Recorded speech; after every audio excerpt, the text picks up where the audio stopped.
Deuteronomy 10, 12, and 13.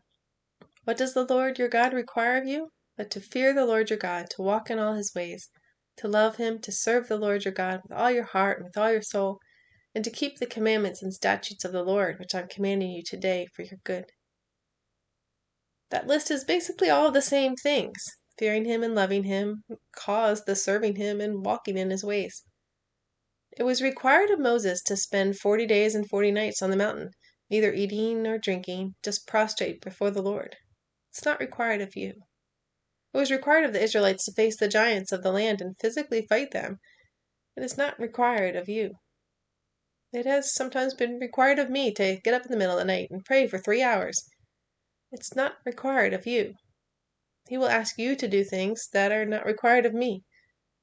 Our requirements aren't a list of do's and don'ts. You can't pass out a checklist. There's no method for following the Lord where you can just accomplish certain tasks, avoid others, and then you are saved and are living as God's servant, child, friend. The requirement is to love God and love others. In some ways that will look the same on everyone. It will look like a love of God's word and a patient and kind heart towards the fatherless and foreigner. It will look like a broken heart where there is sin and a grateful heart where there is righteousness.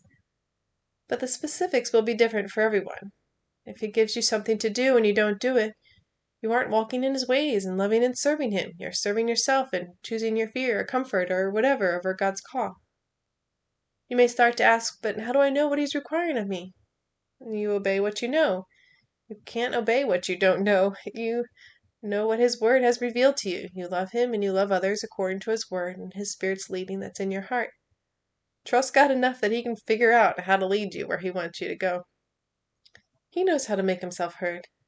Are you struggling with something right now, thinking, is this really God wanting me to do this? You can think of it this way.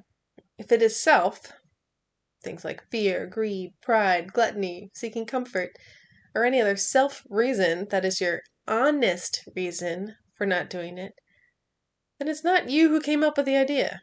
It's probably God urging you forward. For your good. Always for your good.